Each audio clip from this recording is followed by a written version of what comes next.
From the floor of the CME Group, this is Danny Riley on this Wednesday, August 11th. You know what? We've been pointing out for a long time that a lot of the economic numbers that have been coming out have been a lot lower than expected. We believe that, and again, you know what, we're going to put this straight out. We're street guys. We came from the S&P pit, from the bond pit, and all these other places. We're not the most studied, but we believe that our street senses have been telling us that the Fed was not going to say anything positive yesterday. This was the precursor to what's going on today. At 6 o'clock in the morning, the S&P was down 15, and on the 8:30 open, the S&P was down 19. It sold off down to the 1094 level and made a low at 93.80, where our desk came out and said that we thought that the market would bounce a bit. It did. But again, you know what? The thing that people have to pay attention to is the premium between the futures and the cash market, and that's where they do buy and sell programs.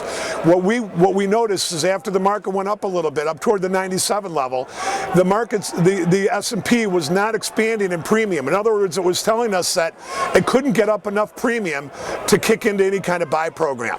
So when that happened, we went back out and we told people that we didn't think that 94 was going to hold, and that we thought the sell programs were predominant. They were too strong, and the market sold back off down to 1089-ish. I think that's the level, right, Tim? The low of the day? 88.70. I'm sorry, 1088.70. Now, you know what? There's a lot of reasons for why the markets are going down here. We've had a lot of big up recently, and the markets have, what they did yesterday and during out the last few weeks is they ran all these buy stops up to 27.5, and the market had several attempts at trying to get back up above those levels, but has failed. Now what we're seeing here today is massive selling into the index markets and into the stock markets. Right now, we always consider that anything over like 300,000 or 400,000 minis coming in is a fairly large number. But as of 11 o'clock, the 400,000 minis that were done pre-open, there's an additional 1 million minis. That's in 2 hours of trade. That's an astonishing number, and that's something that people must pay attention to. Now, in addition to that, with the million minis that have traded, you also have to look at this in a much tighter reasoning.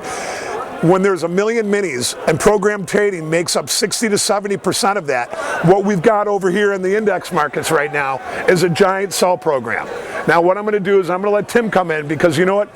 Tim's called this up and down, left, right, and center. He called the 66.90 low. He called the market back up to the top. Now he's got some levels he wants to point out. We'll be back tomorrow. All right, Tim Hefke back here again, Top Notch Trading. I want to just get back to what Danny just said about the 66.90 low. Now, that wasn't what we were looking for as a low. I was looking for an objective there. But since they didn't get to that objective, it's funny how the high of the move so far is up to 26.5, 1126.5. A 7-week high is at 1127.5. And what happens? Globex gets up there, tests it once, tests it twice. The regular session, 26.5. Believe you and me, baby, there got to be stops galore if they ever achieve that on the regular session. But they haven't. And since that, they rejected it once last week of that idea, got down to 1104. They came back up and rejected it again, and this morning they opened below 1104. Top Notch is putting out to try to short them on the open at 1102. They open up at 11 even 80 to 1101.30. Bummer, Batman. Top Notch's first objective of a real test, though, was 1087.10, and I'm kind of a little disappointed because of a low of 88.70 right now. I believe right now, Top Notch, I should say, believes that we should see a lot of consolidation now. A big level right now is the 93 to 94 area. But I want to get back to that first move of the open. 95 even low, the S&P rallied back to 97.70. Then they further eroded to 93.80 that Danny mentioned, but only to see a high of 97.70 again.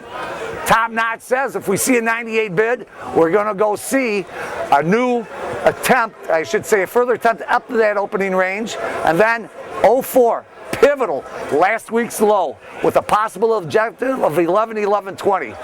No way. Overall, if we look at the year low with this 26.5 high, we have a 2-week low first of 84.70, a 382 fib objective of 80.70, and half the move is 1066.5. That's where 66.90 comes in. It's funny how now that we've seen this high with half the move of 66.5, that, my friends, is a key objective. We'll take it one day at a time and we'll see what happens after that. Have a good day.